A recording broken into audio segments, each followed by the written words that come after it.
भक्तावीण देवा कैसे रूप घडे शेवा शोभविले येर येरा सोने एके ठाई हिरा तुका म्हणे बाळ तुका देवावीण भक्ता कोण देते निष्कामता शोभविले येर येरा सोने एके ठाई हिरा तुका म्हणे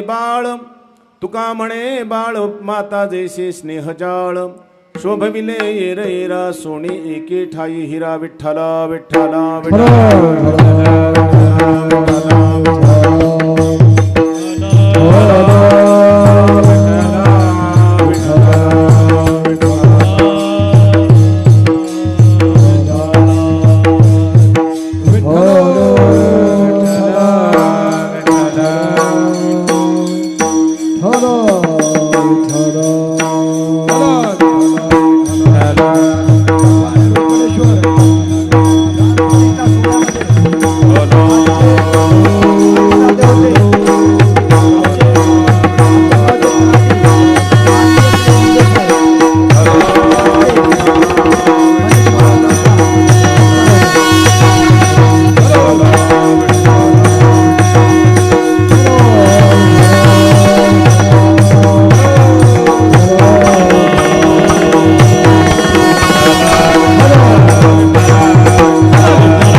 तरुण तुलसीमालांकंधरं कंजनेत्रं सदयधबलहासं विठ्ठलं चिन्तयामि।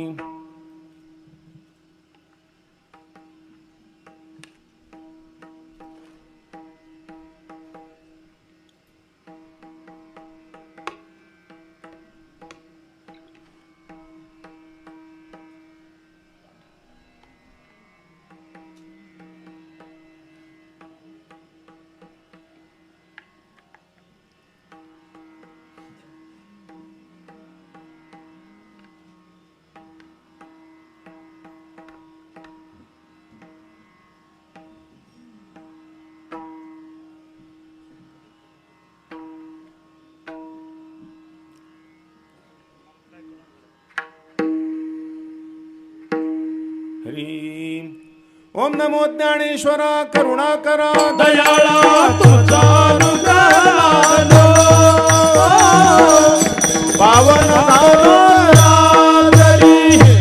ओम नमो ज्ञानेश्वरा करुणाकरा दयाळा तुझा अनुग्रहानो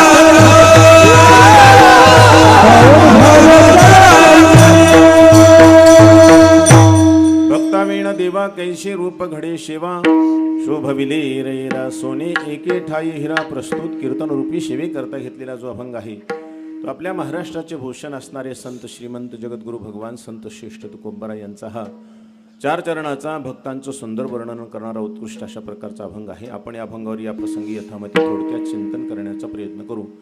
आज हा जो कीर्तन सेवेचा योग आहे त्याचं कारण आहे आपल्या इथे भगवान रोकडेश्वरांच्या प्रति 12 वर्षांनी होणाऱ्या बिल्वकाष्ठ मूर्तीच्या प्राणप्रतिष्ठेचा हा कार्यक्रम आपल्या येथील या पांगरा गावकऱ्यांच्या वतीनं समस्त ग्रामस्थांच्या वतीनं आयोजित असणारा हा भव्य आणि दिव्य अशा प्रकारचा कार्यक्रम गेल्या 12 वर्षापूर्वी जसा अत्यंत भव्य आणि दिव्य अशा प्रमाणात साजरा झाला होता तशाच पद्धतीनं किंबहुना त्याच्यापेक्षा जास्त मोठ्या प्रमाणामध्ये आपल्या इथं हा कार्यक्रम साजरा होत आहे।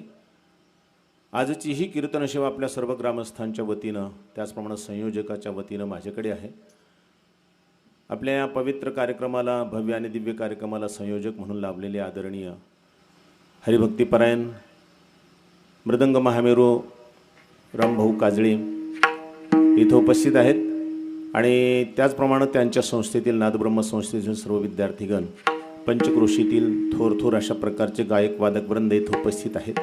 महात्मागण सुद्धा काही उपस्थित आहेत। त्यांच्या सानिध्यामध्ये ही अल्पशी सेवा करण्याचा प्रयत्न करायचा। विठ्ठला विठ्ठला विठ्ठला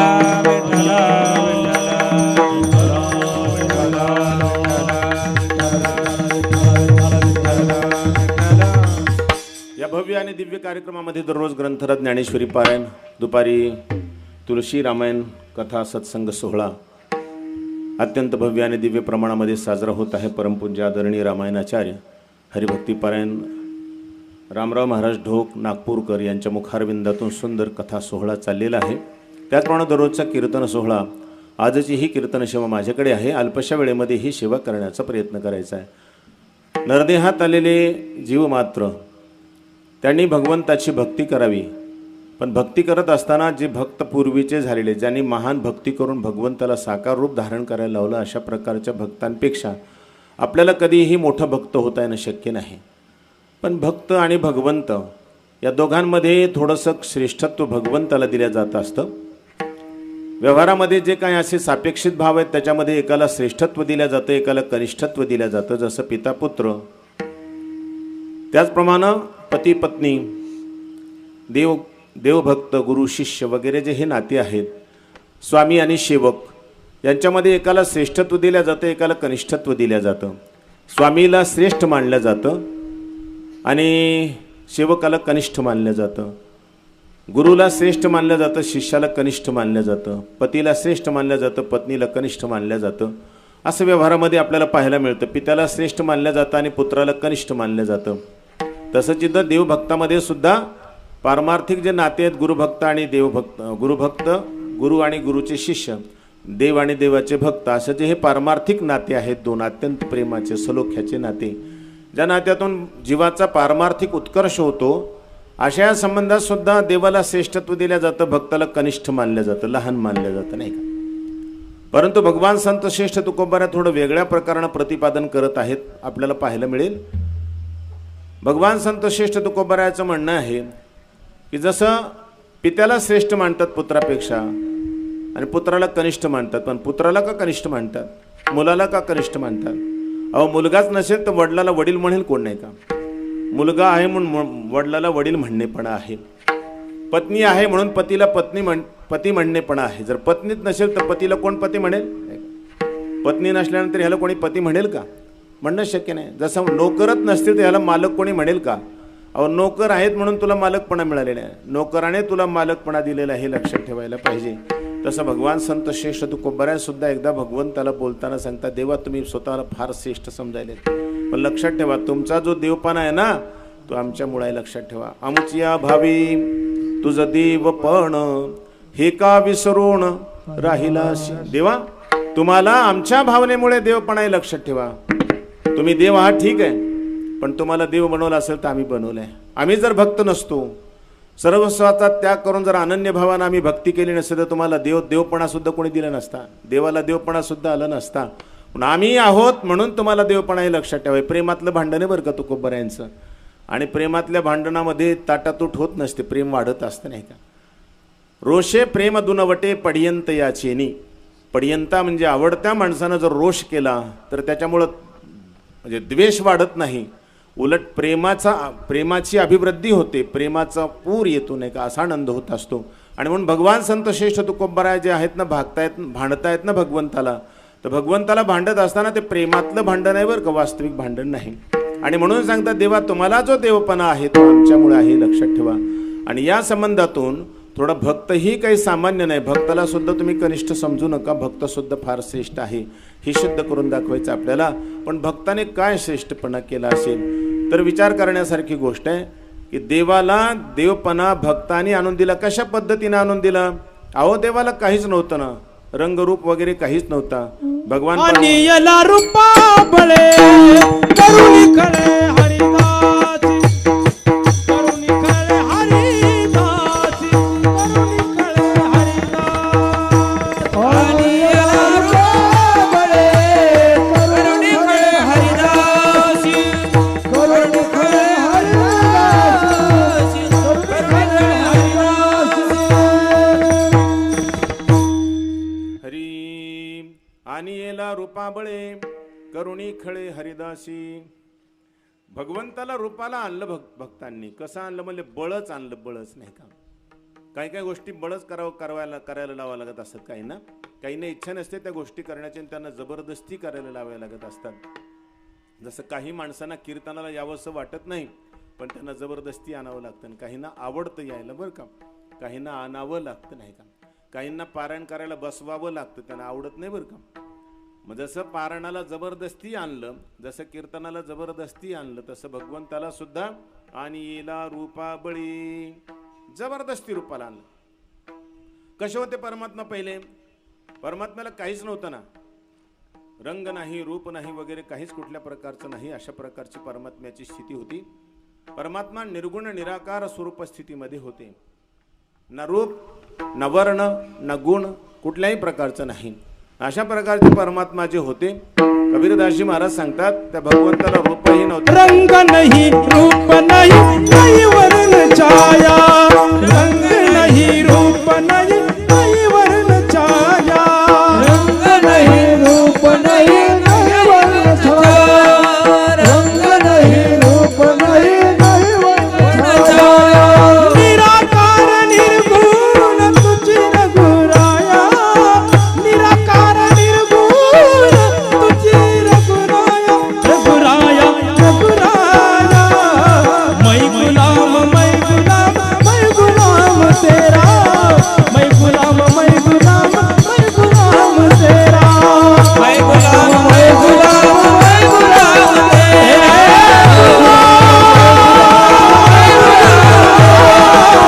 मैं गुलाम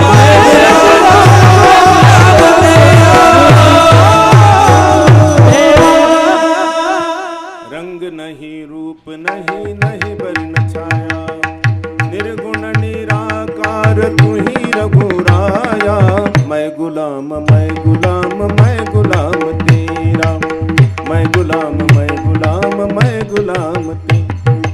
रंग नाही, रूप नाही, नाही वर्ण छाया. भगवंताला रंग नव्हता, रूप नव्हता, वर्णही कुठल्या प्रकारचा नव्हता. रंगरूप आपल्याला माहित आहे, पण वर्णही नव्हता. म्हणजे ब्राह्मण, क्षत्रिय, वैश्य, शूद्र यापैकी कुठल्याही प्रकारचं वर्णही नव्हता. वर्णहीन, रूपहीन, रंगहीन, गुणहीन असणारे परमात्मा, परंतु भक्तांनी हट्ट घेतल्यामुळं ते सगुण साकार झाले, रूपाला आले परमात्मा. आणि म्हणूनच भगवान संत श्रेष्ठ तुकोबारा सांगतात, देव जे रूपाला आले ते गुण्या गोविंदानं नाही आले, ते कुणी आणले रूपाला? भक्तांनी आणले. म्हणून तर अभंगाच्या पहिल्या चरणात भक्तवीन देवा भक्तवीन देवा भक्तवीन देवा भक्तवीन देवा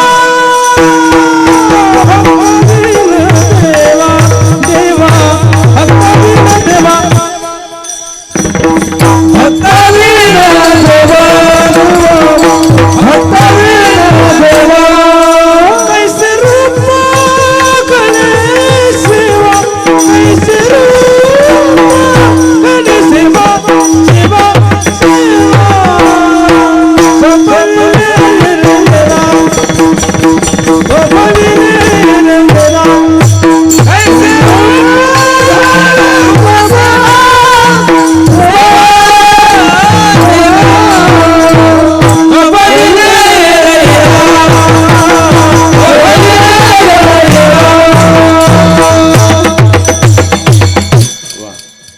भक्ताविणा देवा कैसे रूप घडे सेवा.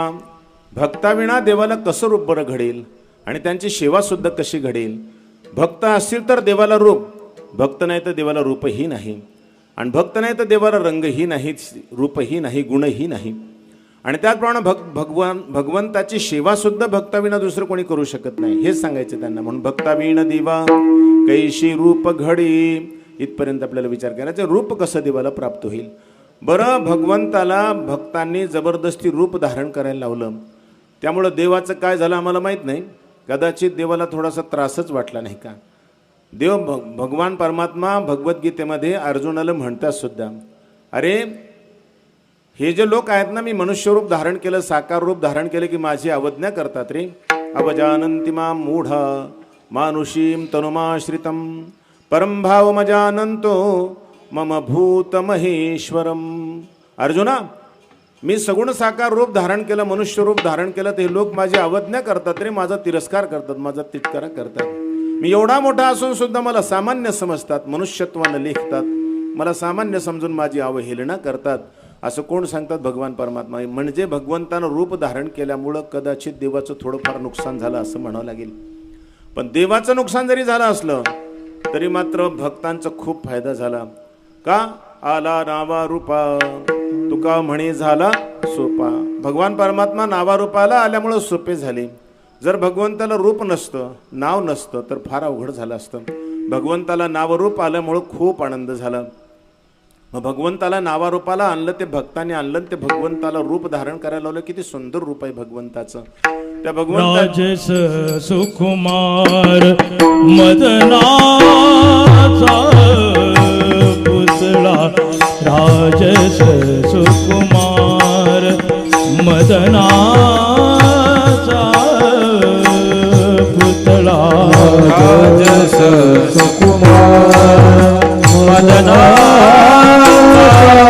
पुतळा, राजस सुकुमार मदनाचा पुतळा. रवीचे करा रोपरिया, रवीचे करा रोपरिया, रोपरिया. कस्तुरी मळवट चंदना देवती, कस्तुरी मळवट चंदना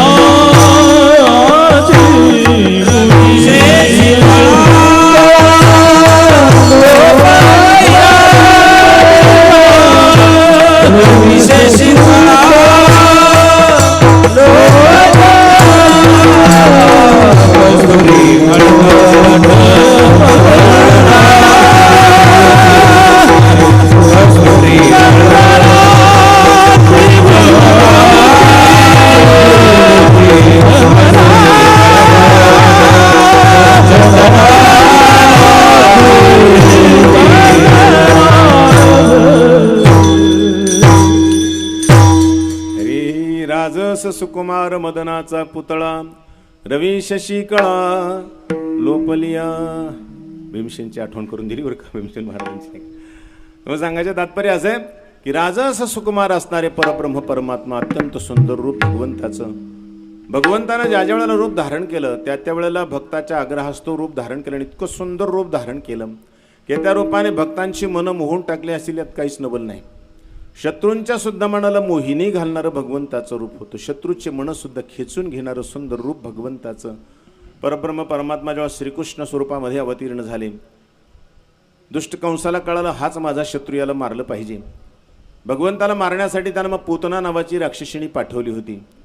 भगवंताला मारण्यासाठी पूतना ज्यावेळेस नंदबाबाच्या घरी येते, पाळण्यामध्ये परब्रह्म परमात्मा श्रीकृष्णाला बालकृष्णाला पाहते. यशोदा मैयाला ती बहीण म्हणून सांगते, मी तुझी बहीण आहे. यशोदा मैयाला तिचा विश्वास असला, असली कुठली तरी बहीण असू शकते, काय हरकत नाही. आणि आई तिच्यावर विश्वास ठेवून घरकामाला निघून गेली. आणि मग पाळण्यात असणारे जे बालकृष्ण लाला आहेत त्यांना घेण्यासाठी पूतना गेली. पाळण्यातून मांडीवर घेतलं आणि मांडीवर घेतल्यानंतर जेव्हा त्या भगवंताचं रूप पाहिलं, वेधल्या गेली ती. खूपच सुंदर रूप. ती म्हणली, रूप अनेक पाहिले बाळांचे, पण असं रूप मी कधीच पाहिलं नाही. किती सुंदर रूप आहे.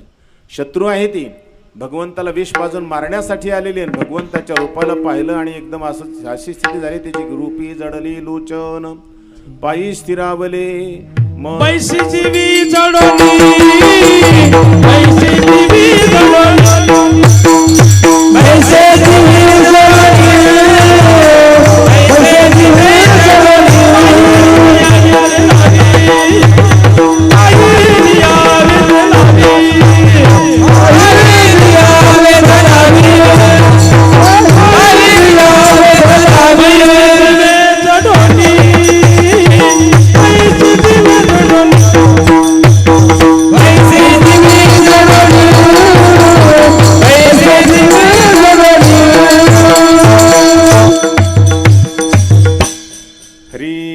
पाहिल्या वेध लावी बैसे जीवी जडवणी. असं सुंदर रूप तिनं पाहिल्याबरोबर म्हणली, काना तुला पाहिल्यानंतर तर दृष्टी माघारी फिरू वाटत नाही रे. तुझं पाहता सामोरी दृष्टी न फिरे माघारी.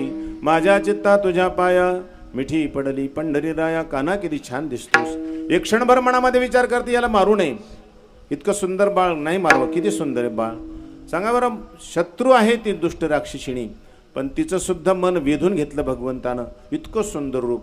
भक्ताच्या मनाला मोहिनी घालतील यात काय नवले नाही का? जर शत्रूच्या मनाला मोहिनी घालणारं रूप भगवंतानं धारण केलं भक्तांच्या आग्रह असतो, तर मग भक्ताच्या मनाला मोहिनी घालतील यात काहीच नवल नाही. भक्तांचं तर आगळी वेगळीच अवस्था होती नाही का? त्या गोपींनी भगवंताला पाहिलं की देखिला डोळा बैसला मणी तोची वदनी उच्चारी. ती जर बाजारामध्ये कधी दही दूध विकायला गेली तर दही घ्या दूध घ्या म्हणायचं तिचं विसरून गोविंद घ्या कोणी दामोदर घ्या गोविंद घ्या कोणी दामोदर घ्या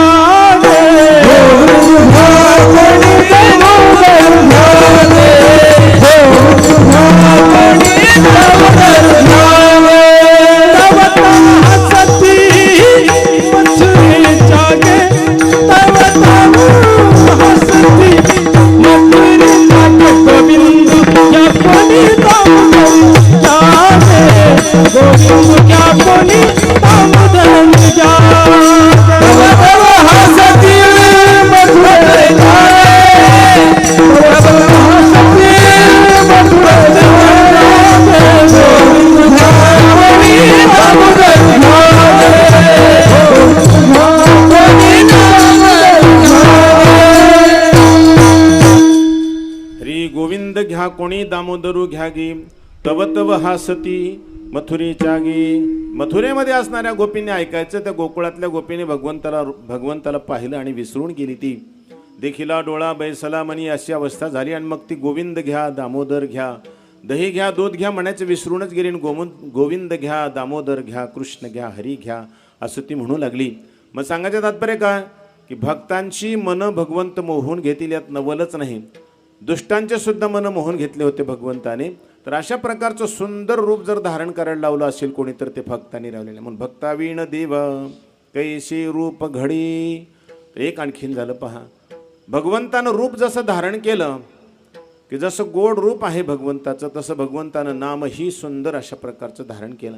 भगवंताला नामही तशाच प्रकारे गोड तुझे रूप गोड तुझे नाम गोड तुझे रूप गोड तुझे नाम गोड तुझे रूप गोड तुझे नाम गोड तुझे रूप गोड तुझे नाम. देई मुझ प्रेम सर्वकाळ देई मुझ प्रेम सर्वकाळ सर्वकाळ सर्वकाळ गोड तुझे रूप गोड तुझे नाम गोड तुझे रूप तुझे नाम. देई मुझ प्रेम सर्वकाळ देई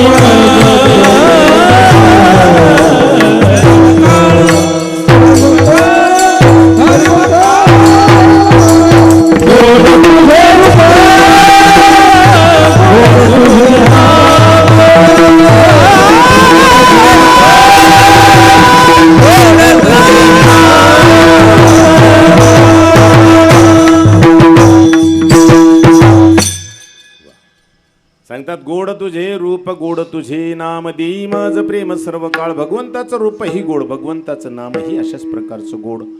भगवंताला जर भगवंताला रूपच नसतं आलं तर नामही नसतं आलं. आणि नाम नसतं आलं तर जे असहाय्य भक्त आहेत जे दीन भक्त आहेत जगामध्ये ज्यांना कोणी सहारा नाही त्यांच्या जेव्हा महान संकट आलं असं तर कोणाला हाक मारली असते. जगातलं तर कोणी सहारा देत नाही. स्वतःच्या इंद्रियाने सुद्धा ज्यांना टाकून दिलेले अशा प्रकारची जी व्यक्ती आहेत असहाय्य बिचारे कोणीच त्यांना सहाय्य करणार नाही जगामध्ये. अशा प्रकारचे जे दीन व्यक्ती आहेत अशा व्यक्तींना कोण आधार होता. मग कोण होतं त्यांना आपलं म्हणायला कोण होतं त्यांना.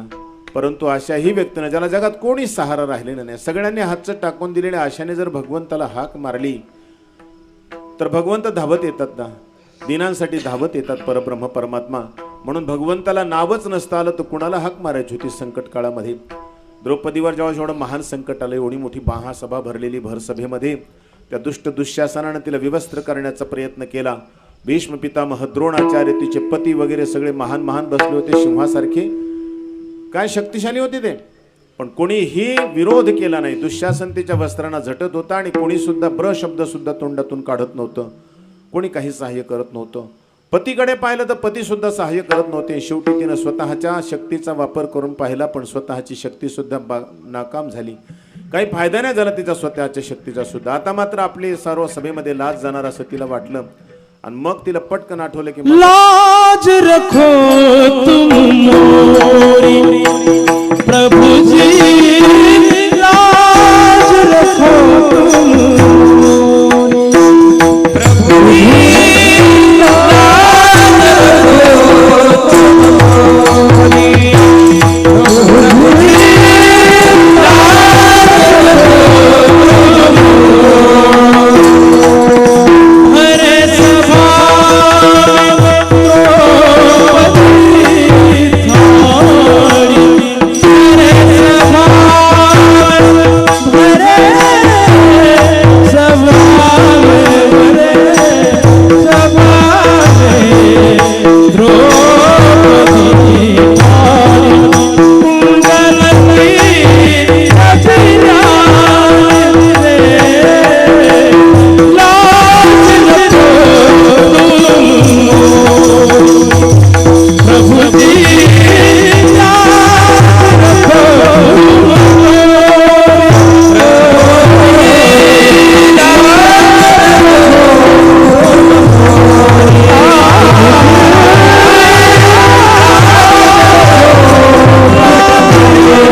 रखो तुम मेरी. प्रभू आता भर सभेमध्ये माझी लाज जाण्याची वेळ आलेली. प्रभू तुमच्याशिवाय मला कोणी नाही. भगवंताला हाक मारली, कृष्णा धावरे लवकरी, संकट पडले भारी, हरी तू आमचा कैवारी, आले विघ्न निवारी, कृष्णा धावरे. धाव परमात्मा धाव असे म्हणून कृष्णा कृष्णा म्हणून हाक मारू लागले. भगवंतानं विचार केला माझ्या द्रौपदीला काहीतरी संकट पडलेले. धावत आले, म्हणले काय झालं. पाहिलं तर द्रौपदीचे वस्त्रहरण होत आहे. तेव्हा भगवंतानं सांगितलं द्रौपदी घाबरू नको, मी आलो ना. मग द्रौपदी मातेला दिलासा मिळाला. भगवंताने वस्त्र पुरवतच गेले, दुःशासन वस्त्र ओढतच गेला, पण द्रौपदीला वस्त्र कमी नाही पडले. द्रौपदीची लाज राखल्या गेली. जर समजा भगवंताला रूपत नसतं तर नाम आलं नसतं, आणि नामच आलं नसतं तर अशा भर सभेमध्ये ज्यावेळेस ती असहाय्य झालेली द्रौपदी माता होती, तिनं कोणाला हाक मारायची होती. कोण होता असा की जो सरदय आहे, धावून येऊन भक्ताचं संकट निवारण करीन. भगवंताशिवाय कोण होतं दुसरं, नाही का. आणि म्हणून भगवंताला रूप आलं म्हणून नाम आलं. नाम आल्यामुळे आज द्रौपदी मातेची लाज राखल्या गेली. अनेक संकटामधून अशा अनेक भक्ताला पडता जडभारी, दासी आठवावा हरी, मग तो होऊनी दिशीण आड घाली सुदर्शन. पण काय आठवलं असतं जर देवाला रूपही नाही नामही नाही तर कसं आठवण केली असती भक्तांनी. दासी आठवावा हरी कसं आठवलं असतं. परंतु भक्तांची कृपा आहे, भगवंताला त्याने रूप धारण करायला लावलं आणि त्याचप्रमाणे भगवंताला गुण धारण करायला लावले. कारण रूप आलं की नाम आलं, नाम आलं की गुण आले, आणि गुण आल्यामुळे अनेक जे भक्त आहेत, दीन भक्त जे आहेत, त्या दीन भक्तांना सुखराशी प्राप्त झाली. दीन आणि दुर्बळाशी सुखराशी हरिकथा. भगवंताचे जे गुणानुवाद आहेत ती हरिकथा आहे. दीन दुर्बळांना किती दिलासा आहे मोठा, नाही. पैसा वाचून महान सुख, कुठली कष्टा वाचून महान सुखाचा लाभ होतो. भगवंताच्या कथेमुळे सगळे दुःख विसरून जातात. संसारात अनंत कष्ट असतात, पण भगवंताचं चरित्र श्रवण केलं, कथा श्रवण केली, गुण ऐकले, गुणानुवाद श्रवण केले की जीवाचे सगळे दुःख नष्ट होतात आणि तो महान सुखाला प्राप्त होतो. दीन आणि दुर्बळाशी सुखराशी हरिकथा तारू भवसागरीचे. उंच नीचा अधिकारिणी, इथं पुन्हा सर्वांना अधिकार आहे. उंच असो का नीच असो, कोणी असो, सर्वांना इथे अधिकार आहे भगवंताचे गुणानुवाद ऐकण्यासाठी. सकळाची येते आहे अधिकार, कलियुगी उतार हरिचरणा, कलियुगी उतार हरिचरणा.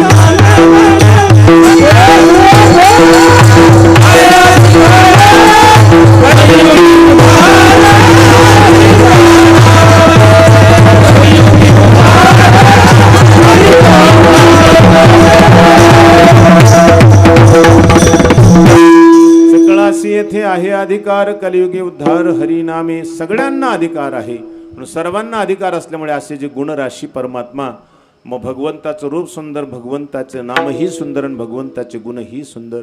भगवंताच्या गुणानुवादात देहभान विसरून जातात काही काही भक्त, नाही का. परीक्षितीला मृत्यू दिसत नव्हता, परीक्षितीला देहाचं भान सुद्धा नव्हतं. भगवंताच्या गुणानुवादात विसरून गेले देहाला, त्या मरणाला सुद्धा विसरून गेले होते. 5 दिवस संपल्यानंतर जेव्हा भगवान शुकाचार्य सांगतात, राजा आज 5वा दिवस उजडलेला आहे, तुझ्या पोटात अन्नाचा कण नाही, पाण्याचा थेंब नाही, आज खाऊन पिऊन घे बेटा. परीक्षित महाराज भगवान शुकाचार्याला म्हणले, भगवान ते खाणं पिणं का, खायचं का असतं आणि प्यायचं का असतं, तहान भूक लागते म्हणूनच ना. म्हणले हां हां, तहान भूक लागते म्हणूनच. पण गुरुदेव मी सांगू, मला तहानही लागत नाही, मला भूकही लागत नाही. कुठे गेली तुझी तहान भूक? म्हणले भगवान मी असं ऐकले की जो अमृत पितो त्याला तहान भूक लागत नसते. अमृत तुला कुठं मिळालं अमृत? म्हणजे कुठं म्हणजे तुमच्याच मुखारविंदातून येत आहे ते अमृत नाही का? ही भगवंताची जी कथा आहे ना, भगवान त्या अमृताला, देवाच्या अमृताला सुद्धा मागं सारते. ते अमृत तरी नाशिवंत आहे, पण हे अमृत शाश्वत आहे. आणि हे अमृत एवढं महान आहे भगवान की बस माझ्या जीवनाचं ध्येय मला मिळालं. मला कशाचीच आठवण नाही गुरुदेव आता. मला ना तहानेची आठवण आहे, ना भुकेची आठवण आहे, कशाची जन्ममरणाचं सुद्धा काही आठवणच राहिले नाही. मी विसरून गेलो सगळ्याला. मला फक्त तुम्ही कथा सांगा, कथा सांगा. कथेमध्ये इतके रंगले, भगवंताच्या गुणानुवादामध्ये रंगले, मरण सुद्धा विसरून गेलं, देहाचा सुद्धा विसर पडला. म्हणून भगवंताला रूप धारण करायला लावलं ते भक्तांनी. म्हणून हनुमंतरायासारख्या भक्तांचे, तुकोबराय, ज्ञानोबराय, नाथरायांसारख्या भक्तांचे आपल्याला फार मोठे उपकार आहेत. त्यांनी भगवंताला निर्गुण निराकारातून सगुण साकार केलं. आणि सगुण साकार झाल्यामुळे आम्हासारख्या भोळ्या भाबड्या भक्तांसाठी खूप फायदा झाला, खूप लाभ झाला. एवढा लाभ कदाचित कोणामुळेच आम्हाला झाला नसता, देवामुळे सुद्धा झाला नसता. पण तो भक्तांनी मात्र भगवंताचा एवढा मोठा लाभ आम्हाला प्राप्त करून दिला. म्हणून म्हणायचं, भक्तावीण दिवा कैसे रूप घडे शिवा. भक्ताशिवाय भगवंताला रूपही नाही आणि भगवंताची सेवा सुद्धा करणं शक्य नाही. भगवंताची सेवा करत असताना आपण निष्काम सेवा करू शकत नाही. जशी निष्काम सेवा हनुमंतराय करू शकतात, महारुद्र भगवान करू शकतात, तुकोबराय, नामदेवराय, नाथराय, गोरोबा काका, ज्ञानोबराय, सोपान काका, निवृत्तीनाथराय, हे जे थोर थोर महात्मेत हे जशी निष्काम सेवा भगवंताची करू शकतात तशी आपण सेवा करू शकत नाही. सेवा करत असताना त्यांना स्वतःच्या देहाची आठवण तरी आहे का? देह जावो अथवा राहो पांडुरंगी दृढ भावो, चरण न सोडी सर्वथा आन तुझी पंढरीनाथा. त्यांची सेवा तशा प्रकारची कायिक, वाचिक, मानसिक सर्व भावाने ते सेवा करत राहतात. शरीर पूर्ण देवाला समर्पित केलेलं आहे, वाणी भगवंताला समर्पित केलेली आहे, मनही भगवंताला समर्पित केलेले आहे. शरीराने दिवस रात्र भगवंताची सेवा. बस हाताने देवाची पूजा करतात, पायाने भगवंताची प्रदक्षिणा करतात, भगवंताच्या मंदिराकडे जातात येतात आणि मुखाने मात्र सारखं भगवंताचं नाम चालू असतं, क्षणभरही विसरत नाही. माझी मज झाली अनावर वाचा, छंद या नामाचा घेतला शे. दिन रजनी हाची गंगा गोविंदाचे पोवाडे, गोविंदाचे पोवाडे. दिन रजनी हाची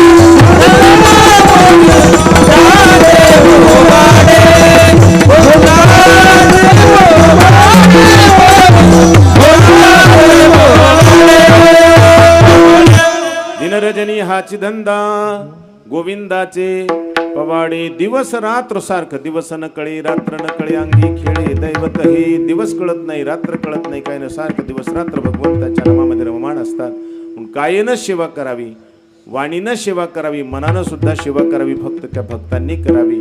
काया वाचा मने झाला विष्णुदासलच म्हणतात नाही का? निष्काम निश्चळ विठ्ठली विश्वास, निष्काम निश्चळ विठ्ठली विश्वास,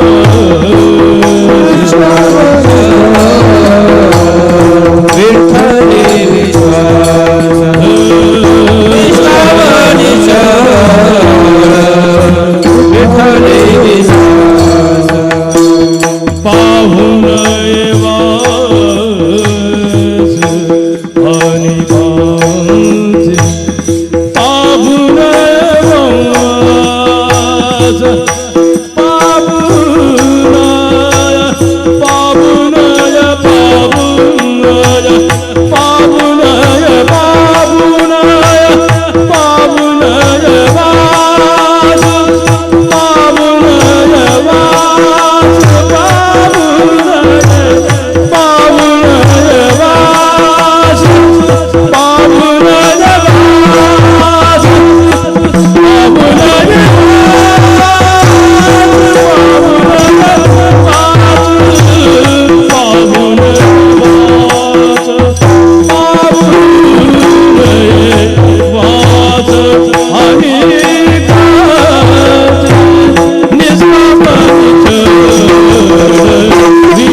निष्काम निश्चळ विठ्ठले विश्वास पाहुने वास आणि कांची.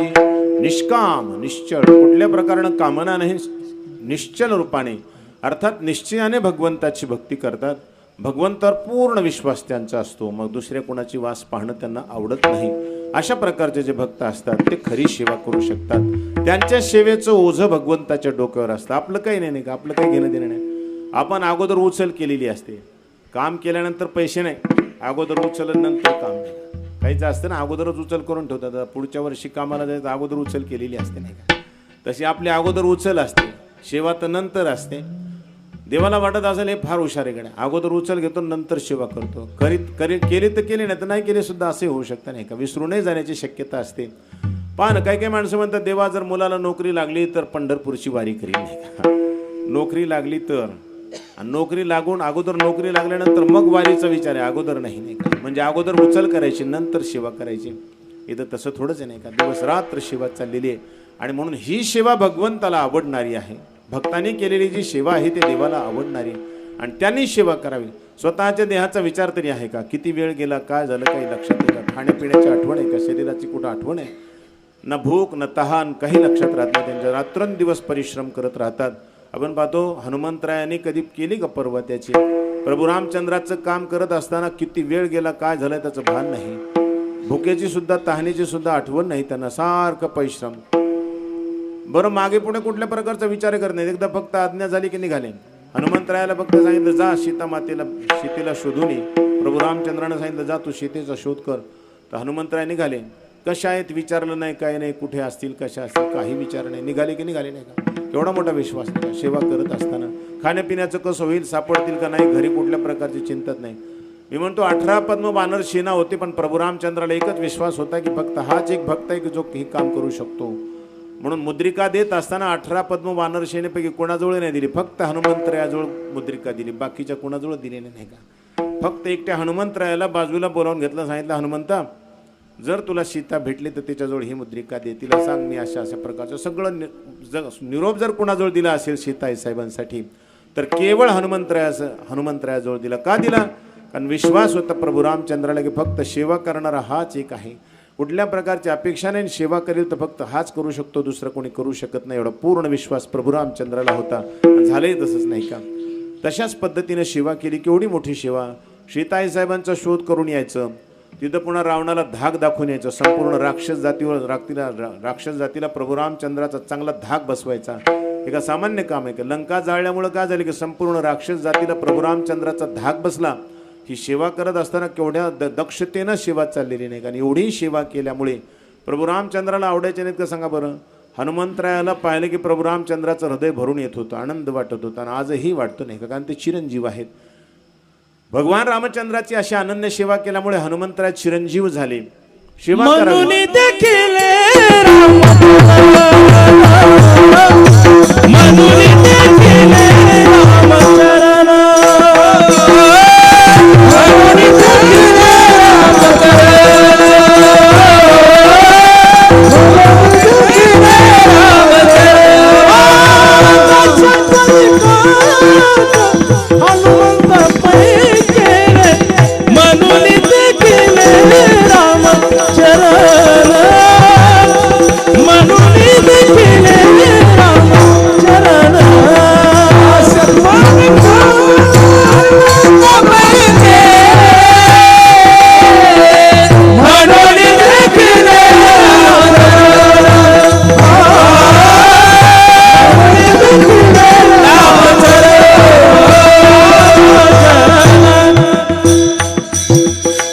दास्यत्व निकट हनुमंते पै केले म्हणून देखिले रामचरण. असे जे भक्त असतात सेवा करत असताना कुठल्याच प्रकारची पर्वा नाही. म्हणून तर सांगतात कैशी रूप घडे सेवा भक्तावीण देवा कैशी रूप घडी सेवा. भक्ताशिवाय देवाला रूपही घडत नाही. भक्ताशिवाय कोणी सेवाही करू शकत नाही भगवंताची. जशी त्यांनी सेवा करावी ती सेवा आम्हाला जमणं शक्य नाही. अशा प्रकारची सेवा ते करतात. मग भक्ताने असं करून भगवंताची शोभा वाढवलेली आहे.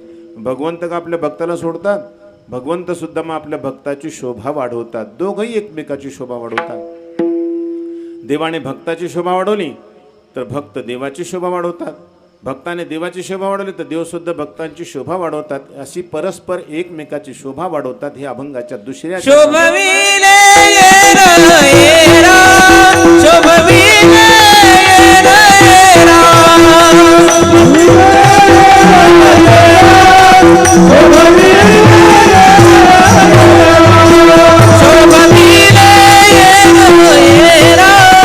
शोभविले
शोभविले येर येरा सोने एके ठाई हिरा एर एरा शोभविले. एराने एराची शोभा वाढवली म्हणजे ह्यांची त्यांनी शोभा वाढवली, त्यांची ह्यांना शोभा वाढवली. दोघांनी एकमेकाची शोभा वाढवायची असते. परस्पराने परस्परांची शोभा वाढवायची असते. व्यवहार सुद्धा यानंच चालत असतो बरं का. एकमेकाने शोभा वाढवली तर व्यवहार चालवतो, दोघांनाही आदर मिळतो. नाही तर एकाने एकाची शोभा वाढवायची नाही, एकाने एकाची शोभा वाढवायची नाही, हे मात्र शोभत नाही, हे बरोबर दिसत नाही का. म्हणून जसं वक्त्याने श्रोत्यांची शोभा वाढवली तर श्रोत्याने वक्त्याची शोभा वाढवायची. श्रोत्याने जर वक्त्याची शोभा वाढवली तर वक्त्याने सुद्धा श्रोत्यांची शोभा वाढवली पाहिजे. काही वेळेला काही श्रोते इतका आदर देतात वक्त्याला, पण वक्ता मात्र त्या श्रोत्यांची झाडणीच करून टाकतो नाही का, कधी कधी नाही का. म्हणजे श्रोत्याची किंमतच नाही. श्रोत्याला किती आदर द्यायला पाहिजे हे भगवान ज्ञानेश्वर माऊलींकडून शिकाव नाही का.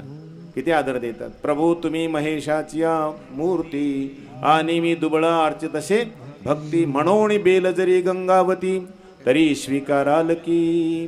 किती आदर देतात. समोर बसलेले जे आहेत ना हे भाविक भक्त म्हणजे भगवान शंकर आहेत म्हणतात. भगवान शंकर प्रभू तुम्ही महेशांची मूर्ती. एवढा आदर आहे नाही का.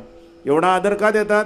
अरे ते आपल्याला आदर देतात, आपणही त्यांना आदर दिला पाहिजे. एवढा आदर देणं हा त्यांचा स्वभाव. म्हणजे श्रोत्याने वक्त्याची, वक्त्याने श्रोत्याची, तसेच कीर्तनकाराने या गुणीजनांची आणि गुणीजनाने कीर्तनकारांची. काही वेळेला कीर्तनकार चुकतात नाही का, गुणीजनांचा अनादर करतात. मग बरोबर नाही ना ते. एकदा आमच्या इथं कीर्तनामध्ये एका गायकाने सुंदर असे प्रमाण म्हटले गोड गोड, आणि एक कीर्तनकार म्हणून गेले एकदम धडाकसे, हा आणि हो केल्यानं काय होतंय असं म्हणून गेले. स्वामीजीला खूप राग आला. स्वामीजीने कीर्तन संपल्यानंतर मला असं नसतं म्हणायचं, हे लावले कशाला, लावणी मृदंग श्रुती टाळ घोष शिवो ब्रह्मरस आवडीने. अरे तुम्ही तुमची त्यांनी शोभा वाढवली, तुम्ही मात्र त्यांना हा अनुभव केल्यानं काय होतं. म्हणजे आता आहेतच रागरागिनी गायच्याच असतात, ते गोड येत नाही का. आणि त्यानंच भजनाचा खरा रंग वाढत असतो. तुम्ही म्हणता ह्यानं काय होतं त्यानं काय होतं. मग प्रवचनच सांगा ना, कीर्तन नका करू नाही का. ह्यानं काय होतं तर प्रवचनच करायचं, कीर्तन सांगायची गरजच नाही. विठ्ठला विठ्ठला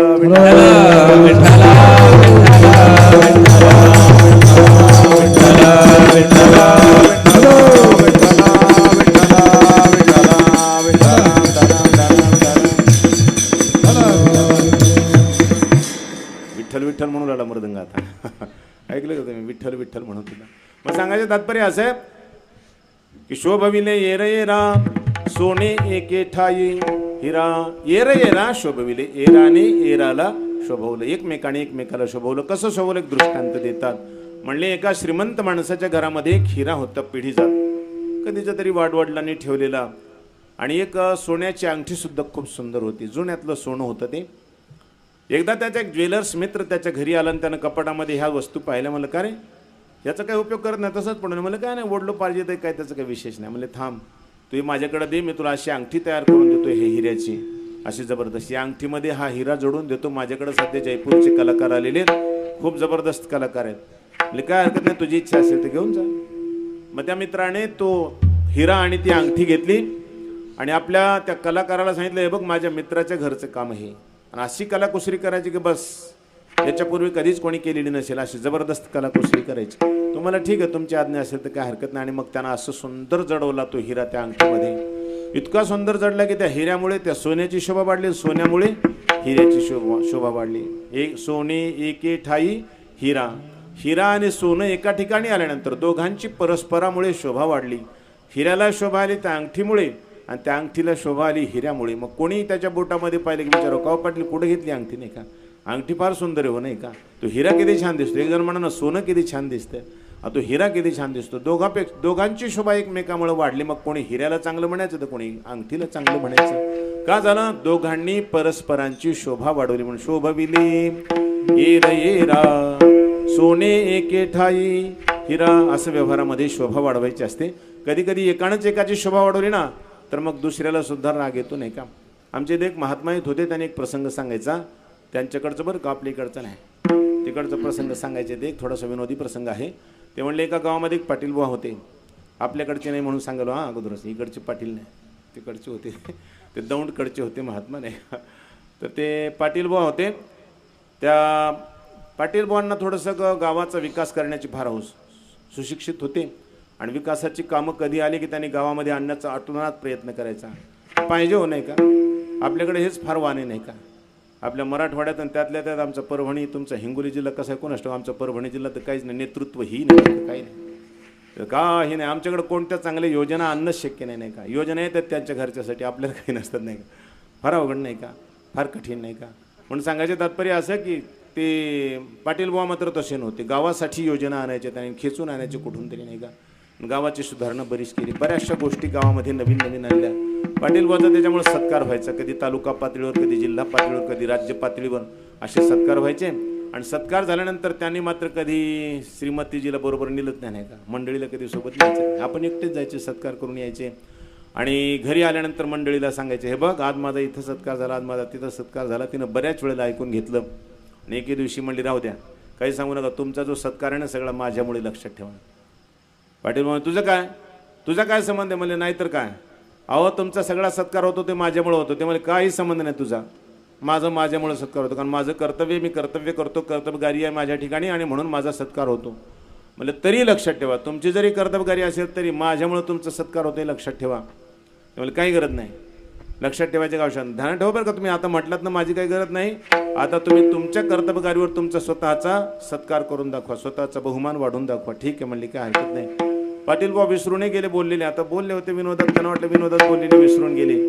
पण एके दिवशी काय झालं की असा पाडव्याचा सण होता आणि जशी आज आपली सभा भरलेली, आज सगळी कीर्तन सभा, नाही का? सगळे आज जमलेले भाविक भक्त, असेच गावकरी सगळे एकत्र झालेले. तिथं फक्त महिलाच नव्हत्या, पुरुष वर्ग सगळा होता, नाही का? भरपूर पुरुष वर्ग होते, नाही का?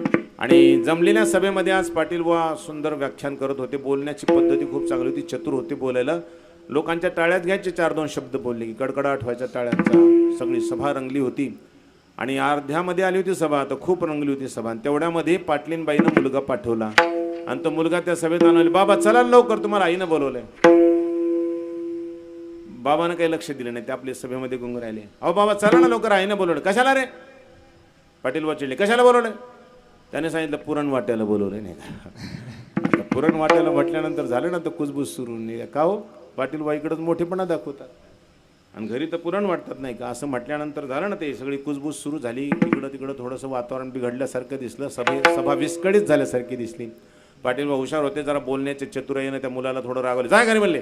आणि या सगळ्यांना पुन्हा पूर्वस्थितीवर आणलं. सभा पुन्हा पहिल्या स्थितीत आली. हा मुलगा घरी आला. आईनं विचारलं, काय म्हणलास? तेच म्हणलं आई, तू म्हटलीस तेच, नाही का? आणखी एकदा जा. त्यांना म्हणा लवकर चला, पुरण वाट्याला बोलवलं, नाही का? आता नाही कडे जात आई, मला मारतीलच आता बाबा. म्हणजे जा तर खरं, मी सांगते काय मारतात ते, जाय. आईनं पुन्हा पाठवलं. पुन्हा आता सभा कशी तरी रंगात आली होती. तेवढ्यामध्ये पुन्हा एक कार्ट्यानं सांगितलं, चला ना बाबा लवकर, आईनं तुम्हाला पुरण वाट्याला बोलवलं, लवकर चला. आता मात्र मामला बिघडला. 1-2 जण जे विरोधक होते त्यांना संधी सापडली. म्हणले आता जमलं गड्या, नाही का? कुजबूज करता करता एकानं हळूच पाटील बा मुर्दाबाद सुरू केलं, नाही का? त्यानं मुर्दाबाद म्हणले की त्यानं म्हणलं की त्यानं झालं ना सगळी सभा बेकार झाली, उद्ध्वस्त झाली सभा. राग आला. पाटील बुवाला कार्ट्याच्या हाताला धरलं, फरफर ओढत आणलं घरी. सांगितलं, का गं नेहमी मी पुरण वाटत असतो का? या कार्ट्याला 2दा सभेमध्ये पाठवायलेस? पुरण वाट्याला चला, पुरण वाट्याला का मी वाटीत असतो का? म्हणले ते राहू द्या, काही होईल, पण तुमचा आज सत्कार झाला का नाही? तुमचा आज सत्कार झाला की नाही? तुमची कर्तव्यगारी आहे ना, तुमचा सत्कार झाला असेल आज. म्हणजे कसा होईल? म्हणजे काय झालं, तू पाठवलंच ना त्या कार्ट्याला. म्हणजे तुम्ही म्हणले ना माझ्यामुळं, माझ्या कर्तव्यकारीमुळे माझा सत्कार होतो. माझं काही नाही म्हटलं ना तुम्ही. आता मानलं का तुमच्यामुळं नाही होत, माझ्यामुळं सुद्धा माझाही काही सहभाग त्याच्यामध्ये आहे. माझा काही सहभाग आहे, मानले की नाही म्हणले, मानलं. पण आता काय गेली ना सगळी इज्जत मिळवलेली, मातीत मिळाली इज्जत सगळी, सगळे मुर्दाबाद करायला लागले. आणखी नाही गेली नाही इज्जत, लक्षात ठेवा. फक्त मानलं का तुम्ही म्हणले हो मानलं, पण आता गेलेली इज्जत कशी येईल म्हणले, मी आणून देते, चिंता करू नका. ती कशी येईल म्हणले तुम्हाला सांगते. दोन्ही गडे बोलावले, गड्यांना सांगितले इकडे, आणि 2 टोपले असं पुरण वाटून ठेवलं होतं तिनं नाही का. आणि गड्यांना सांगितलं हे घेऊन जा 2 टोपले बरोबर. आणि मालकाला सांगितलं जा तुम्ही तिथं सगळ्या सभेला सांगा तुम्हाला जसं वाटलं ना मला पुरण वाटायला बोलवलं असेल असंच मला सुद्धा वाटलं होतं, पण मंडळीनं पुरण वाटून ठेवलं होतं. आज सणाचा दिवस आणि सणाच्या दिवशी कोरडी सभा चालली, तिला आवडत नव्हतं. तिनं फक्त पुरण वाटायला बोलवलंय, पुरण वाटायला नाही बोलवलं नाही का. आणि तुम्ही सगळे आता पुरण खाल्ल्यानंतर सांगा, सगळ्यांना सांगा, सगळ्यांना पुरण द्या. तुमचा जय जयकार नाही केला तर मला सांगा नाही का. नाही जर जिंदाबाद म्हणले तर माझं नाव ठेवा, दुसरं नाही का. तसंच केलं पाटील बुवाने. तिथं आले, सगळ्यांना सांगितलं जसं तुम्हाला वाटलं होतं पुरण वाटायला बोलवलं असेल, मला सुद्धा तसंच वाटलं होतं, पण ते तसं नव्हतं. ते पुरण वाटायला बोलवले, पुरण वाटायला नाही नाही का.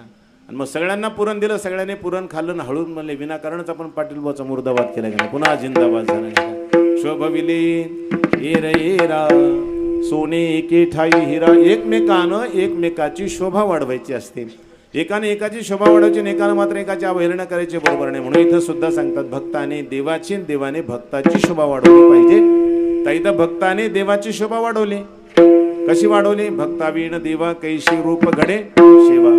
पण देवाने भक्ताची कशी शोभा वाढवली त्या अभंगाच्या 3ऱ्या चरणात सांगतात. देवाविन भक्ता, देवाविन भक्ता, देवाविन भक्ता, देवाविन भक्ता, देवाविन भक्ता, देवाविन भक्ता, देवाविन भक्ता,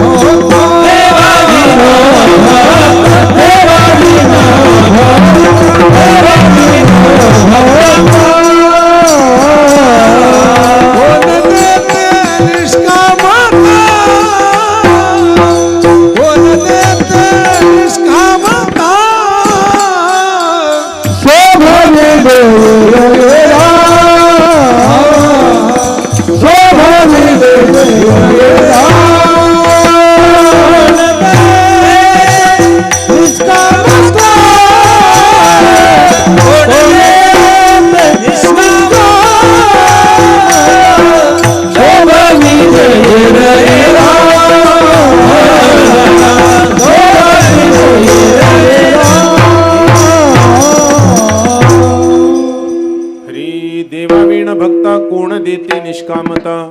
भगवंताची ज्यावेळेस भक्तावर कृपा होते ना, भगवंत आपल्या भक्ताला निष्काम बनवतात. आणि जो निष्काम भक्त झाला ना तो त्रैलोक्यात पूजनीय होतो. त्रैलोक्यात आज ज्ञानोबर आहे, तुकोबर आहे, नाथ आहे, नामदेव आहे, हनुमंत आहे, हे जे महात्मे आहेत ना पृथ्वी तलावरच त्यांची पूजा होते असं नाही, त्रैलोक्यात त्यांचा आदर होतो. स्वर्गात देखील त्यांच्या नावानं जय जयकार होतो. तिथेही आज त्यांचा आदर करतात. त्याचं कारण काय? ते निष्काम आहेत. पण ही निष्कामता त्यांना दिली कोणी? भगवंताने दिली. तर विचार करा, दोन्ही भक्त आहेत, दोन्हीही चिरंजीव आहेत, दोन्ही प्रभू रामचंद्राचे भक्त आहेत. पण एकाची किंमत पाहावी तर एकाचं जर महत्व पाहावं तर केवढं महान महत्व आहे. जिकडं तिकडं ज्याच्या त्याच्या घरात, ज्याच्या त्याच्या हृदयावर भगवान हनुमंतरायाचं फोटो, जिकडं पाहावं तिकडं त्यांची पूजा, गावोगाव मंदिरं. आणि एक भक्त त्यांच्यासोबतचे चिरंजीव असणारे. अश्वत्थामा बलिर्व्यासो हनुमांश विभीषण. अश्वत्थामा बलिर्व्यासो, बली आणि व्यासाची संगती लावली.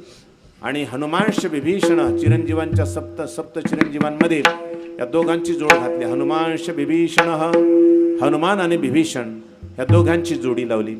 पहा बरं, दोघंही चिरंजीव आहेत, दोघंही भक्त आहेत, दोघंही प्रभू रामचंद्राचे भक्त आहेत. दोघंही एकमेकाला खूप आदर देतात, फार आदर देतात एकमेकाला. हनुमंतराय जेव्हा सीताई साहेबांचा शोध करायला लंकेमध्ये गेले, लंकेमध्ये सीता मातेचा शोध लागेना. रात्रभर मशक रूप धारण करून शोध काढत होते, कुठे लागेना, हताश झाले होते. कसं शोधू आईला, कुठे दिसना ताई, आता कसं करू, हताश झाले होते. पण एका घरी आल्यानंतर त्यांना थोडासा आशा पल्लवित झाल्यासारख्या दिसल्या. ते घर होतं एका वैष्णवाचं. घरासमोर तुळशी वृंदावन होतं, घरावर शंखचक्रांचे चिन्ह होते. सुगंध दरवळत होता अगरबत्तींचा वगैरे, आणि पूजेचा असं वातावरण निर्माण होतं. एक प्रसन्न वाटलं त्या घरी आल्यानंतर. हनुमंतराय मला इथे कोणीतरी माझा भाऊ दिसतो बरं का, दिसतो कोणीतरी आहे, वैष्णव कोणीतरी. पण म्हणले खरं आहे का खोटा आहे कळेल आता. पहाटे जसं तो व्यक्ती उठल्याबरोबर त्यानं श्रीराम श्रीराम म्हणून जांभई दिली. उठल्याबरोबर श्रीराम हा शब्द मुखातून आला. हनुमंतराय म्हणले खरा वैष्णव बरं का, माझ्या प्रभू रामचंद्राचाच भक्त आहे. जमलं, आपला भाऊच आहे हा. कारण उठल्याबरोबर माझ्या भगवंताचं नाम घेतो म्हणजे तो अनन्य भक्त, त्याला विचारायचीच गरज नाही तुम्ही कोण आहेत त्यात, बस कळलं मला आता. आणि ते जसे बाहेर आले की हनुमंतरायाने त्यांना कडकडून मिठी मारली, त्यांचा खूप आदर केला. चौकशी झाली. त्याने सांगितलं मी रावणाचा भाऊ आहे, मला विभीषण म्हणतात. रावणाचा भाऊ, तुम्ही एवढी एकदम विरुद्ध. रावण माझ्या प्रभूचा विरोधक, द्वेष करणारा, शत्रू, आणि तुम्ही मात्र एवढे भगवत भक्त उठल्याबरोबर माझ्या भगवंताचं नाम घेता. म्हणले मला पहिल्यापासूनच प्रभूची खूप आवड आहे. जमलं म्हणले मला माझा भाऊच भेटला इथं आता लंकेमध्ये. ते म्हणले तुम्ही म्हणले मी प्रभू रामचंद्राचा दूत आहे. म्हणले मला सुद्धा भाऊ भेटला इथं नाही का. मलाही खूप आनंद झाला. आता दोघेही एकमेकाचे बंधू झालेले आहेत. हनुमंतरायाने एक प्रस्ताव ठेवला विभीषण महाराजांच्या समोर. सांगितलं महाराज आपण दोघंजण असे दुर्भाग्यशाली भाऊ आहोत की आपले जे आई वडील आहेत ना, त्या आई वडिलापैकी एकाला आईची ओळख आहे आणि एकाला वडिलाची ओळख आहे. मला आईची ओळख नाही, तुम्हाला वडिलाची ओळख नाही. आता आपण असं करू ना, दोघं एकमेकामध्ये थोडंसं घेवाण देवाण करू. तुम्ही मला आईची भेट करून द्याच आणि कालांतराने मी तुम्हाला वडिलांची भेट करून देतो, प्रभू रामचंद्राची भेट करून देतो. इतके एकमेकाचे प्रेमळ भक्त. आणि कालांतराने खरंच यांनी आईसाहेबांची सीताईसाहेबांची भेट करून दिली, तर प्रभू रामचंद्राची भेट हनुमंतरायाने त्यांना करून दिली विभीषण महाराजांना. इतके प्रेमळ भक्त. पण कालांतराच्या ओघामध्ये असं झालं की काल व्यतीत होत गेला. दोघंही चिरंजीव झाले भगवान रामचंद्राच्या भक्तीने. पण साधू संतांनी हनुमंतरायाला खूप मार्क दिले बा. हनुमंतरायाचा खूपच अगदी गौरव केला, फार मोठा गौरव केला. आणि विभीषण महाराजांचा थोडासा तिटकारा केला साधू संतांनी. म्हणशी विभीषण शहाणा. एवढ्या मोठ्या सभेत मी त्यांना तसं म्हणणार नाही, पण नाही का तिरस्कृत केलं नाही का. आपण त्यांना तसं म्हणणं योग्यही नाही, कारण ते चिरंजीव आहेत. परंतु हनुमंतरायाला मात्र सगळ्यांनी शहाणं ठरवलं नाही का. खेळिया माझी हनुम्या शहाणा न पडे काम व्यसनी रे. कामाची नाही ते क्रोधाची कैसा तेथे कैसे भांडण रे. रामगड्याची आवडी मोठी म्हणून रंगे पिणे रे. ऐक खेळिया तुझं सांगितले आयुष्य जाणून खेळ खेळे रे. सांगतात कामाची नाही ते क्रोधाची कैसा तेथे कैसे भांडण रे. हनुमंतराय सगळ्यात शहाणे. म्हणले का न पडे काम व्यसनी रे.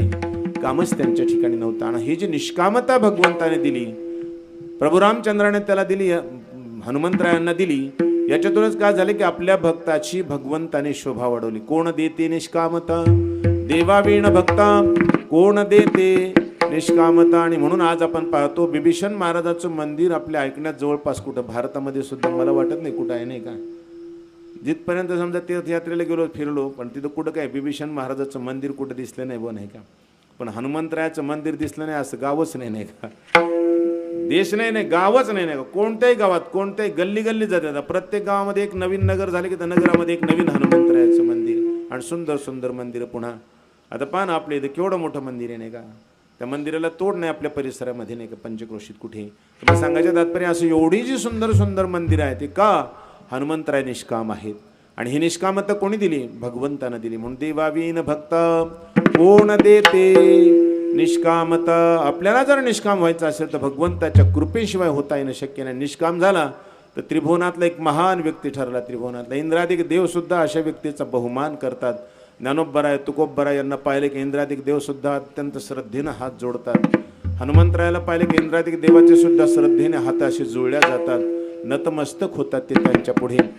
यमराज सुद्धा नतमस्तक होतात. जे यमराज आपल्याला काळाच्या पाशात बांधून घेऊन जातात, कालपाशा सहज बांधतात आपल्याला, तेच यमदूत त्यांच्या पुढे नतमस्तक होतात. यमराज नतमस्तक होतात. त्याचं कारण काय, ते निष्काम भक्त आहेत, भगवंताचे अत्यंत लाडके भक्त आहेत. पण त्यांचा आदर इंद्रादिक देवता सुद्धा करतात, यमराज सुद्धा करतात, सर्व देवता करतात. म्हणून देवावीन भक्ता कोण देते निष्कामता. शुभविले येरा सोने एके ठाई हिरा विठोबा रखुमाई.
हरी भक्तावीण देवा कैसे रूप घडे शिवा शोभविले येरेरा सोने एके ठाई हिरा देवावीन भक्ता कोड देते निष्कामता शोभविले येरेरा सोने एके ठाई हिरा. अभंगाच्या शेवटच्या चरणात भगवान संत शिष्य तुकोबाऱ्या सांगतात तुका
हिरा हिरा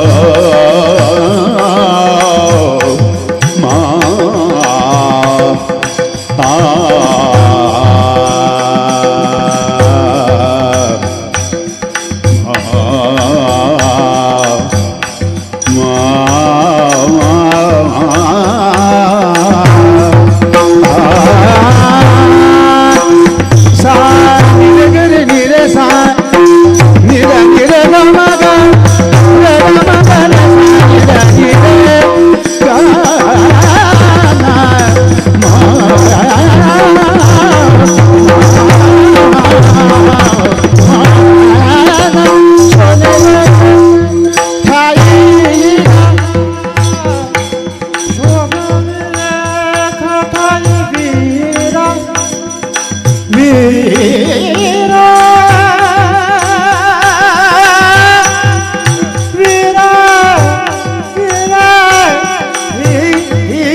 सगळ्यांसाठीच बरं का, रामभाऊसाठी सुद्धा यांच्यासाठी.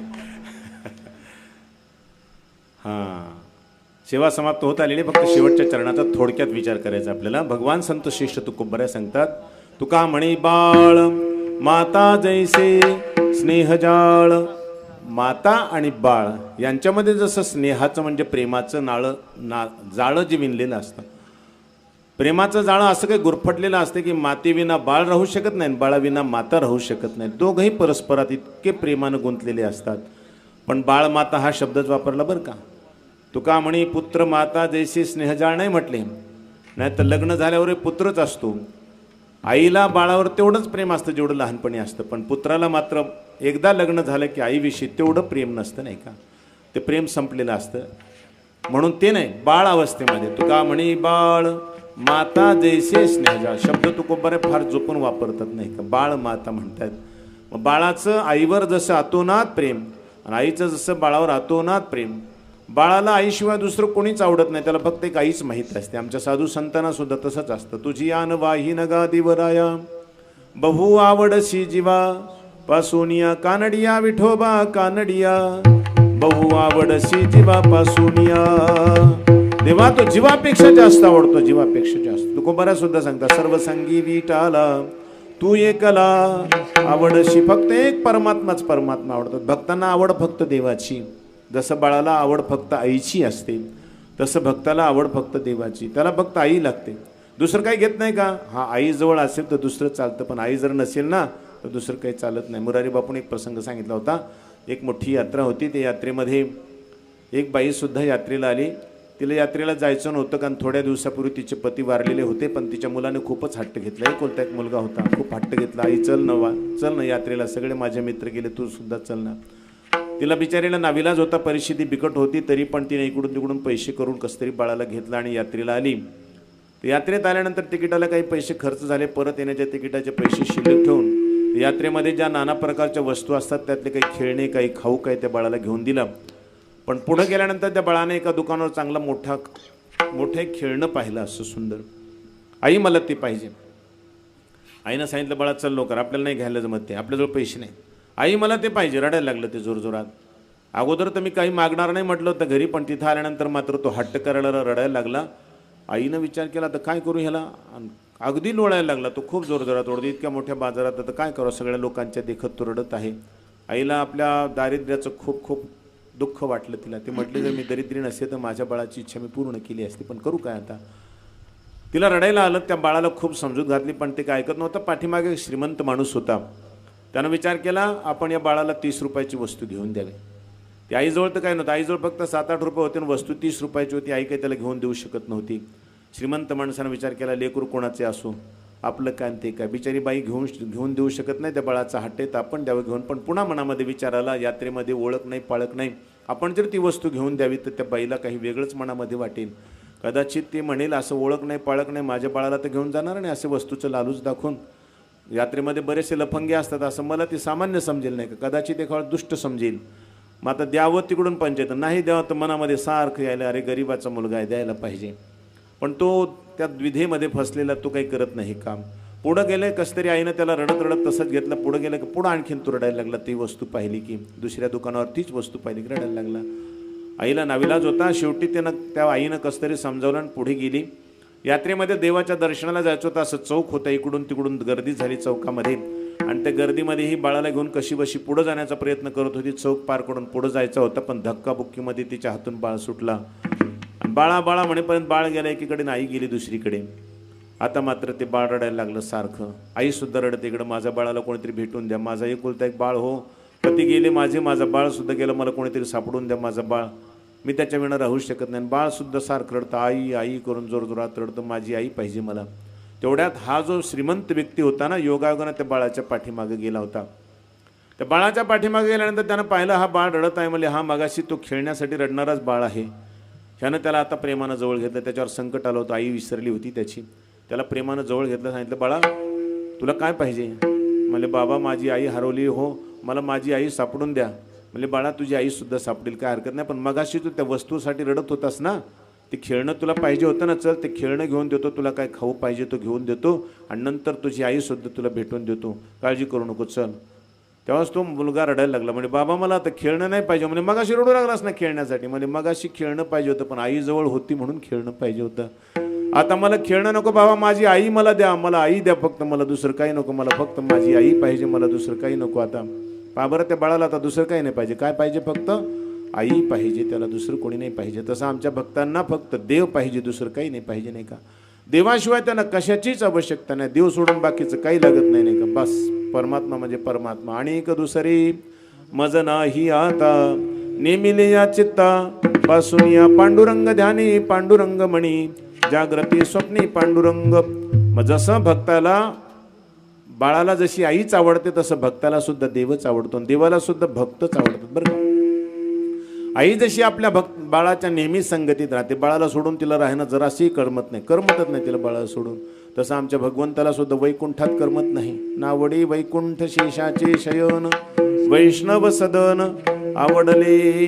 देवाला ते वैकुंठ इतका सुंदर बनवलेला पण नाही करमत. तिथं भक्ताची झोपडी जरी असली तरी भक्ताच्या झोपडीत भगवंत त्या भक्ताच्या जवळ राहतात. त्या आईचं बाळ आहे ना ते, नाही का.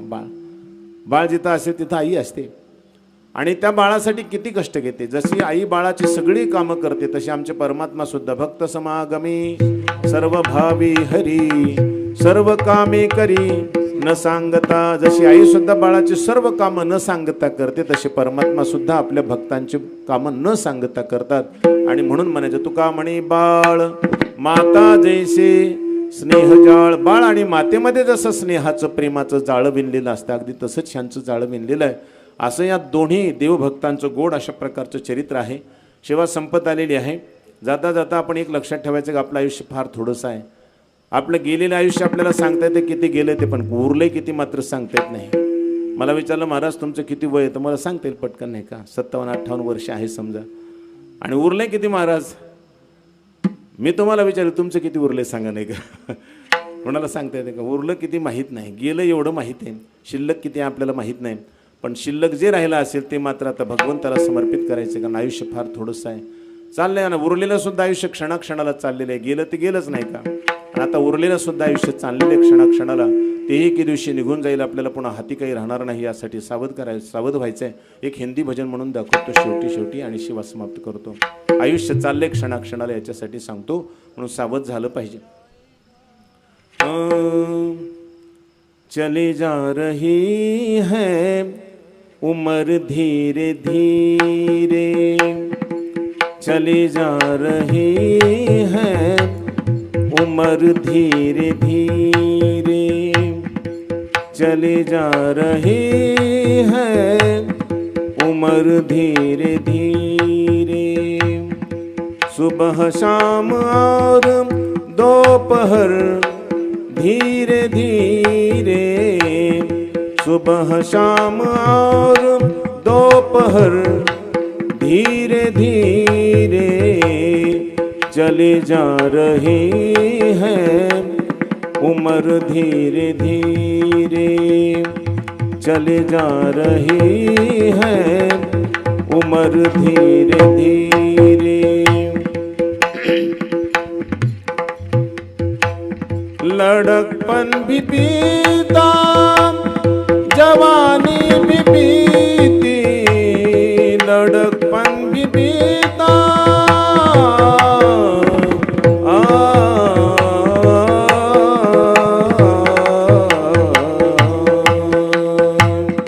लड़कपन भी बीता जवानी भी बीती, लड़कपन भी बीता जवानी भी बीती.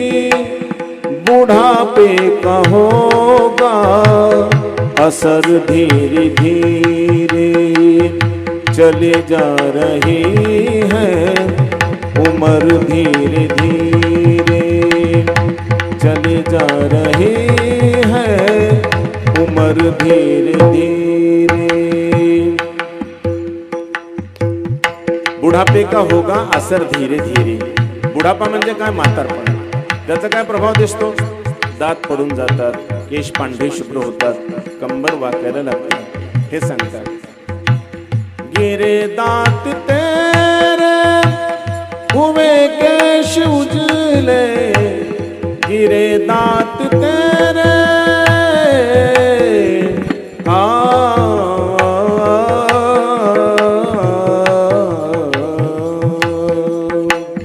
गिरे दात तेरे हुए केश उजले, गिरे दात तेरे हुए केश उजले.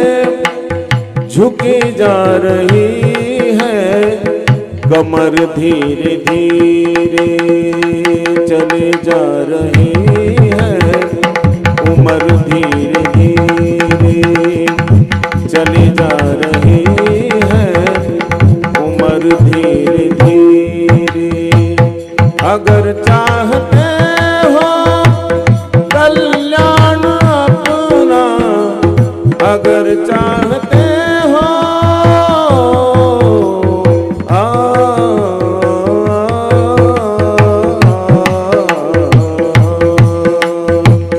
अगर चाहते हो कल्याण अपना, अगर चाहते हो कल्याण अपना, जपो राम आठो पहर धीरे धीरे, चली जा रही है उम्र धीरे धीरे, चली जा रही है उम्र धीरे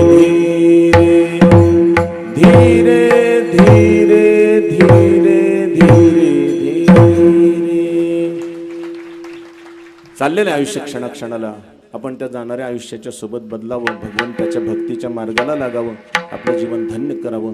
याच्यासाठी अशा प्रकारचे गोड उत्सव 12 वर्षानंतर प्राणप्रतिष्ठेचा हा सोहळा आपले गावकरी खूप कष्टाने, आनंदाने, उत्साहाने साजरा करत असतात. आणि यावरती तर कष्टाची परिसीमा झाली. सुरुवातीच्या दिवशी एवढा सुंदर बनवलेला मंडप, भाऊंचा फोन आला आणि मी सहज फोन केला होता, म्हणलं कसं काय चाललं काय नाही पाहावं, तर ते कळालं असं असं झालं. फार मोठी आपत्ती आली होती. नैसर्गिक आपत्ती जरी आली तरी गावकऱ्यांनी पुन्हा भगवंताच्या कृपेनं परिश्रम करून पुन्हा मंडप उभा केला, पुन्हा सुंदर अशा प्रकारचा कार्यक्रम साजरा होत आहे आणि परिस्थितीवर मात करून भगवंताच्या कृपेनं चाललेला हा सोहळा अत्यंत आनंदात उत्साहात साजरा होत आहे. आज या सर्वांच्या, सर्व गुणीजनांच्या, त्याचप्रमाणे आपण सर्व भाविक भक्तांच्या, माता भगिनींच्या सर्वांच्या सहकार्याने झालेली सेवा भगवान रोकडेश्वरांच्या चरणी समर्पित करू, सद्गुरुनाथांच्या चरणी समर्पित करू. एकदा प्रेमाने सगळ्यांनी माऊलींचं भजन टाळी वाजून म्हणायचं, सगळ्यांनी म्हणायचं. ज्ञानेश्वर माऊली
चालणार ना.